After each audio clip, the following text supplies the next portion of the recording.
నమస్తే. సీఎం రేవంత్ రెడ్డి సచివాలయం ముందు రాజీవ్ గాంధీ విగ్రహాన్ని ప్రకటించారు. అయితే ఇప్పుడు దీన్ని ట్విట్టర్‌లో ఒక వార్ జరుగుతుంది. అంటే రాజీవ్ గాంధీ తెలంగాణకి ఏం చేశారు అని ఇప్పుడు ఆయన విగ్రహం పెడుతున్నారు అని. అంబేద్కర్ గారి విగ్రహం ఉంది, టీవీ గారి విగ్రహం ఉంది అని అంటే వాళ్ళు ఏదో ఒకటి చేశారు. కానీ ఈయన విగ్రహం ఎందుకు అని చెప్పేసి చాలా ఇష్యూ జరుగుతుంది. సో దీని గురించి మనకు వివరించడానికి మనతో పాటు సీనియర్ జర్నలిస్ట్ జగదేవ్ గారు ఉన్నారు. ఆయన అడిగి తెలుసుకుందాం. నమస్తే సార్. నమస్తే సార్, ఇప్పుడు సచివాలయం ముందు రాజీవ్ గాంధీ విగ్రహం అవసరమా అని చెప్పి కొంతమంది, అవసరమని ఇంకొంతమంది అంటున్నారు. మీరేమంటారు? అవసరమా అవసరం లేదా అని అంటే అది ఎవరు ప్రభుత్వం వస్తే వాళ్ళకు అనుకూలంగా పెట్టుకుంటున్నారు కదా. గట్టిగా మాట్లాడితే బీజేపీ వాళ్ళు సర్దార్ వల్లభాయ్ పటేల్ స్టాచ్యూ పెట్టారు. సుమారుగా ఎన్నో వేల కోట్లు అది కదా, 20,000 కోట్ల ఎంతో సంథింగ్ చెప్పారు, గుర్తులేదు నాకు. అంత అవసరమా అంటే నో మోర్ ఆర్గ్యుమెంట్ కదా. తర్వాత ఇక్కడ మొన్న కేసీఆర్ గారు అంబేద్కర్ది పెట్టారు. అంబేద్కర్ది గల్లీ గల్లీకి, ప్రతి మెయిన్ రోడ్లో, ప్రతి జంక్షన్లో, ప్రతి ఊర్లోనూ ఉన్నాయి. మళ్ళీ ఇప్పుడు అంబేద్కర్ది ఎందుకు పెట్టాలి అక్కడ అవసరం? దాని బదులు ఇంకేదో సంక్షేమ పథకాలకో కేటాయించవచ్చు కదా. ఆ ప్రాజెక్ట్ అమౌంట్ ఇంకొంతమంది పేదలకు ఇల్లు కట్టించవచ్చు కదా, లేదా ఇంకేదో ప్రజలందరికీ ఉపయోగపడే భావితరాలకు అయ్యేలాగా చేయొచ్చు కదా కదా. మరి అట్లా ఎంతవరకు కరెక్టు అంటే ఎవరు ప్రభుత్వం వాళ్ళది. ఇప్పుడు దీనికి బెస్ట్ ఎగ్జాంపుల్ ఏంటంటే హైదరాబాదులో ఎయిర్పోర్ట్ అనేది బేగంపేటలో ఉండేది, ఉంది, ఇప్పుడు కూడా ఉంది. బట్ అది ఇప్పుడు ఎయిర్ ఫోర్స్ వాళ్ళు బేస్మెంట్ కదా వాడుకుంటున్నారు. దానికి పేరు అది ఫస్ట్ మామూలు సాధారణ విమానాశ్రయంగా ఉన్నప్పుడు ఎన్టీఆర్ విమానాశ్రయం దాని పేరు, డొమెస్టిక్ ఎయిర్లైన్స్ వరకు. దాన్ని ఇక్కడ బేగంపేటలో ఉన్నప్పుడే అంతర్జాతీయ విమానాశ్రయంగా రూపాంతరం చెందింది. దానికి కారణం చంద్రబాబు నాయుడు గారిని చాలామంది చెప్తుంటారు. అఫ్కోర్స్ ఆయన గవర్నమెంట్ ఉన్నప్పుడే శాంక్షన్ అయింది అనుకుంటా. సో ఆయన అప్పుడు అది సర్వే చేయించి శంషాబాద్ ఇదంతా అయినప్పుడు ఆయన హయాంలో అయ్యింది, అక్కడ స్టార్ట్ అయ్యింది, అంతా అయిపోయింది. ఇనాగరేషన్ టైంకి చంద్రబాబు గారి ప్రభుత్వం లేదు, రాజశేఖర రెడ్డి గారి ప్రభుత్వం వచ్చింది. రాజశేఖర రెడ్డి గారి ప్రభుత్వం అంటే కాంగ్రెస్ ప్రభుత్వం. కాంగ్రెస్ ప్రభుత్వం వచ్చినప్పుడు అంతవరకు దానికి ఉన్న పేరుని, ఫర్ ఎగ్జాంపుల్ ఎక్కడైనా స్వామి వివేకానంద హై స్కూల్ అని ఉంది, దాన్ని కాలేజ్ చేశారు, స్వామి వివేకానంద కాలేజ్ అవుతుంది కదా. రేపొద్దున పీజీ సెంటర్ చేశారు, Swami Vivekananda degree and PG education society అని వస్తుంది. లేదా దాన్ని యూనివర్సిటీ చేశారు, స్వామి వివేకానంద యూనివర్సిటీగానే ఉంచుతారు, కానీ పేరు మార్చట్లేదు కదా. మరి ఇక్కడ డొమెస్టిక్ ఎయిర్లైన్స్కి ఎన్టీఆర్ ఉన్నప్పుడు మరి దాన్ని అంతర్జాతీయ చేసినప్పుడు ఎన్టీఆర్ అంతర్జాతీయ విమానాశ్రయం అంటే ఎంత బాగుందో తెలుగువాడి పేరు, తెలుగు రాష్ట్రాల్లో. మరి దాన్ని రాజీవ్ గాంధీ ఇంటర్నేషనల్ ఎయిర్పోర్ట్ ఎందుకు చేశారమ్మా? వాళ్ళ ప్రభుత్వం, వాళ్ళ ప్రయోజనం. తప్పు కదా. ఈ తప్ప అంటే నాకు తెలిసినంత వరకు తప్పు ఒప్ప విషయం పక్కన పెడితే అదే పేరుని కంటిన్యూ చేస్తే బాగుండేది కదా.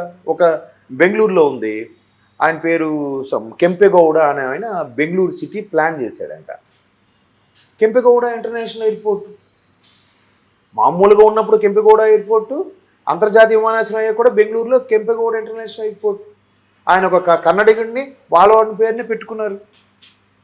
మరి అదే కర్ణాటకని కాంగ్రెస్ కూడా పరిపాలించింది. ఒకప్పుడు మొత్తం కాంగ్రెసే ఉండేది.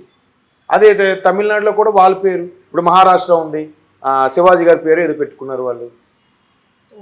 అలాగే వెస్ట్ బెంగాల్ ఉంది, నేతాజీ సుభాష్ చంద్రబోస్ ఇంటర్నేషనల్ ఎయిర్పోర్ట్ అని ఏదో పెట్టుకున్నారు. మరి కదా అన్నిటికీ రాజీవ్ గాంధీ, ఈ ఇందిరాగాంధీ వీళ్ళే ఉన్నారా నాయకులు, ఇంకెవరు లేరా? చాలా ఉన్నాయి వాళ్ళ పేర్ల మీద. ఇంకా వేరే దేశభక్తులు ఉన్నారు కదా. భగత్ సింగ్ పేరుతో ఏమైనా ఉందండి? లేదంటే చంద్రశేఖర్ ఆజాద్ పేరుతో ఏమైనా ఉందండి? సర్దార్ వల్లభాయ్ పటేల్ తోటి ఈ మధ్య ఏవో పెట్టారు. ఇంకా చాలా లాల్ బహదూర్ శాస్త్రి పేరుతోటి స్టేడియం ఏవో పెట్టారు. ఇంకా ఉన్నారు కదా నాయకులు. నేను అది పెట్టడం తప్పు పట్టట్లేదు. ఎవరు ప్రభుత్వం ఉంటే వాళ్ళు ఫేవర్గా పెట్టేసుకుంటున్నారు. ఇందిరాగాంధీ, రాజీవ్ గాంధీ, నెహ్రూ, గాంధీ, అంబేద్కర్ గారు వీళ్ళైన నాయకులు. టంగుటూరి ప్రకాశం పంతులు గారు ఎంత గొప్ప పవర్ఫుల్ లీడర్ అయినా, ఆంధ్ర కేసరి అయినా. పోనీ తెలంగాణలో పెద్ద పెద్ద నాయకులు లేరా? తెలంగాణ కోసం ఈ రజాకారుల పోరాటమేమి, తెలంగాణ ఉద్యమ పోరాటం ఉన్నారు కదా. మరి వాళ్ళు అంటే నేను పెట్టడం వల్ల ఇప్పుడు పీజీఆర్ గారిది ప్రతి గల్లీలోనూ పెడుతున్నారు. హైదరాబాద్ మనం ఎక్కడ చూసినా పీజీఆర్ గారిది ఉంటుంది.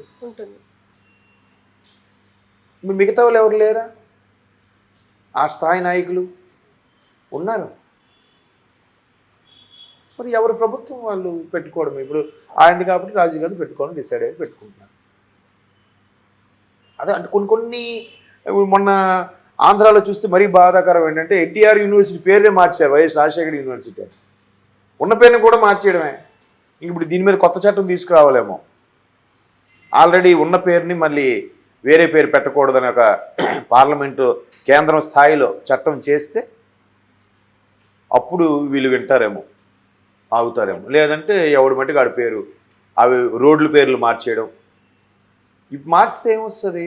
అలవాటు అయిపోయింది, అది పోదు ఇంకా. కొన్ని కొంచెం అనీజీగా అనిపిస్తాయి. ఇప్పుడు ఇదే రాజీవ్ గాంధీ గారి పేరు చాలా వాటికి పెట్టే ఉంటారు కదా. ఇక్కడ ఈ నేషనల్ లెవెల్ పార్టీ కాబట్టి ఎక్కడైనా అవ్వచ్చు. ఇక్కడ మన తెలుగువారి వరకు అది ఎన్టీఆర్ ఇంటర్నేషనల్ ఎయిర్పోర్ట్ అంటే ఎంత బాగుండేది.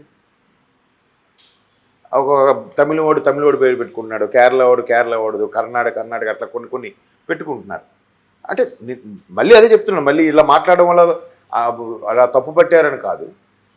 మరి దానికి అక్కడ రాజీవ్ గాంధీ స్టాచ్యూ పెట్టదలుచుకున్నారంటే మామూలుగా ఒక విగ్రహం పెట్టి చేస్తే పర్వాలేదు.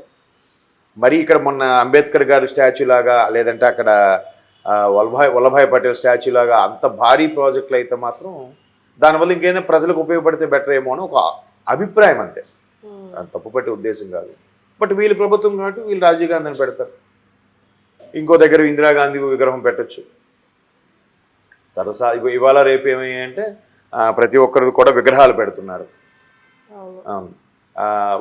ఇలాంటి ప్రముఖులు విగ్రహాలు పెట్టాలనే ఉద్దేశంలోనే ఎన్టీఆర్ గారి హయాంలో అనుకుంటే ట్యాంక్ బండి మీద విగ్రహాలు పెట్టించారు కొన్ని ప్రముఖులవి. అంటే మొత్తం అంతటా ఎందుకు? ఇప్పుడు కొన్నిసార్లు ఎందుకు కొన్ని కూడళ్లలో విగ్రహాలు ఉంటాయి. ఆ విగ్రహాలకు సంబంధించి దానికి చుట్టూ ఇంత ప్లేస్ ఆక్యుపై చేస్తారు.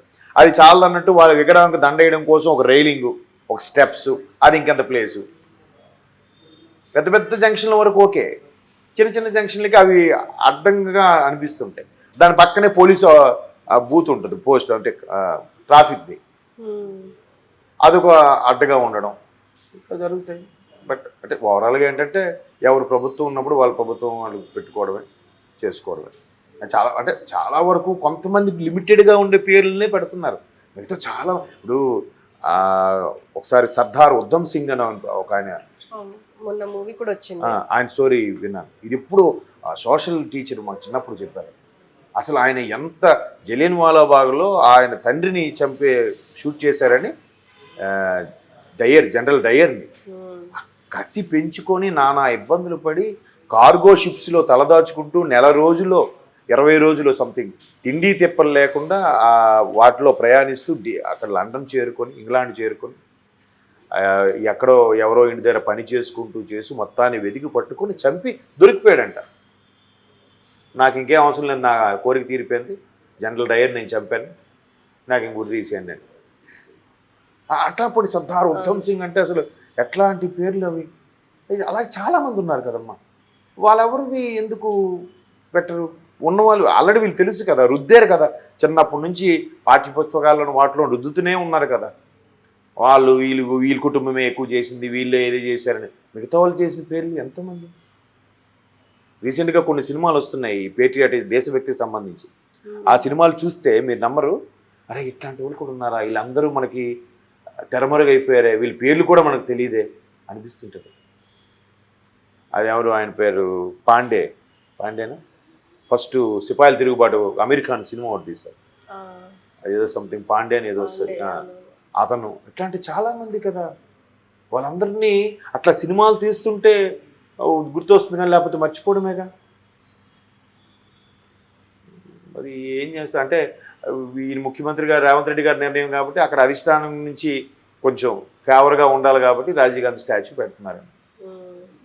అంటే ఫేవరబుల్ ఓకే, ఇప్పుడు తెలంగాణకి రాజీవ్ గాంధీ ఏం చేశారు అని చెప్పేసి అంటున్న వాళ్ళకి కరెక్ట్, అదే ఈ పాయింట్ అడిగారు మర్చిపోయి. అంటే మరి అది ఆయన ప్రధానిగా చేశారు కదా, మాజీ ప్రధాని. అవును, మరి అలాంటప్పుడు ఇప్పుడు అంబేద్కర్ గారిని పెట్టారు, ఆయన స్వతంత్ర సమరయోధుడు. మరి ఇందిరాగాంధీ గారికి కూడా పెట్టారు చాలా దగ్గరలో. ఇప్పుడు 2-3 ఇక్కడ మన నెక్లెస్ రోడ్ సర్కిల్లో కూడా ఇందిరాగాంధీ గారి స్టాచ్యూ ఉంటుంది. అవును. చాలా వరకు ఇందిరాగాంధీ ఇప్పుడు ఇగ్నో ఉంది, ఇందిరాగాంధీ నేషనల్ ఓపెన్ యూనివర్సిటీ అని ఆవిడ పేరు పెట్టారు. ఇప్పుడు జేఎన్టీ ఉంది, జవహర్లాల్ నెహ్రూ టెక్నికల్ యూనివర్సిటీ. మరి నెహ్రూ గారు ఏం చేశారంటే ఏం చెప్తాం, భారతదేశాన్ని పరిపాలించారు కాబట్టి భారతదేశంలో ఉన్న అన్ని భూభాగాలకి వాళ్ళు పరిపాలన చేసి అన్నిటికీ న్యాయమైన పరమైన కొన్ని ప్రిన్సిపల్స్ ఇంట్రడ్యూస్ చేశారు, కొన్ని చట్టాలు చేశారు కాబట్టి వాళ్ళు గౌరవనీయులు, వాళ్ళు పెట్టారు. వాళ్ళకి పర్టికులర్గా తెలంగాణకి ఏం చేశారంటే ఏం చెప్తాం, భారతదేశంలో భూభాగమే కదా తెలంగాణ, మనకేం చేయాలి. పోనీ ఇప్పుడు ఎవరైతే నెటిజన్స్ ఇది ఎందుకు పెడుతున్నారో అనుకున్నప్పుడు, ఒకప్పుడు ఇదే నవాబుల్ని మెడలు వంచి భారత ప్రభుత్వంలో కలిపిన సర్దార్ వల్లభాయ్ పటేల్ మరి స్టాచ్యూ ఎందుకు ఇంతకుముందు ఉన్న ప్రభుత్వాలు పెట్టలేదు? ఎందుకు పెడుతున్నారని ప్రశ్నించినప్పుడు ఫలానా వ్యక్తిని ఎందుకు పెట్టలేదు కూడా ప్రశ్నించాలి మీరు. అప్పుడు ప్రశ్నించినప్పుడు ఇప్పుడు ప్రశ్నించే హక్కు లేదు మీకు కదా. పటేల్ గారు నిజంగా ఫస్ట్ టైం నిజాం నవాబు ఎవరి దగ్గర తల వంచిన నిజాం నవాబు పటేల్ గారికి, సర్దార్ వల్లభాయ్ పటేల్ గారికి ఎయిర్పోర్ట్కి వెళ్ళి రిసీవ్ చేసుకొని వంగి మరీ నమస్కారం పెట్టాడంట. అందుకే దట్ ఈజ్ సర్దార్ వల్లభాయ్ పటేల్. ఆయన మన దేశ మొదటి ప్రధాని అంటే భారతదేశ ముఖ కవలికలు ఇంకోలాగా ఉండేవంట, ముఖ చరిత్ర మారిపోయేదట అంటారు చాలామంది. కాబట్టి మరి ఆయన ఎందుకు పెట్టలేదు అని కూడా ప్రశ్నించాలి కదా. అప్పుడు ప్రశ్నించినప్పుడు ఇప్పుడు ఈయన పెడుతుంది ప్రశ్నించుకోండి, ఇప్పుడు వీళ్ళు ఇస్తాం అంతే కదా. ఇప్పుడు ఇంకా చాలామంది ఉన్నారు, చాకల ఐలమ్మ ఉద్యమకారులు, వాళ్ళందరిలో పెట్టచ్చు కదా. ఎక్కడో చిన్నగా పెట్టేయకుండా మెయిన్ సెంటర్లో పెడితే కదా బాగా ఎలివేట్ అవుతుంది. ప్రొఫెసర్ జయశంకర్ గారు ఇట్లాంటి మహానుభావులు పెట్టాలి కదా, కాళోజీ గారు, ఇంతమంది ఉన్నారు తెలంగాణ దీనికి తెలిసిన వాళ్ళు. అంటే ఉద్యమ స్ఫూర్తి నింపిన వాళ్ళు, వాళ్ళ పాటలతో కానీ వాళ్ళ మాటలతో కానీ. మరి అలాంటప్పుడు వాళ్ళు పెట్టలేదు ఎందుకు అని అడగినప్పుడు, పెడుతున్నప్పుడు వీళ్ళని అడగద్దు.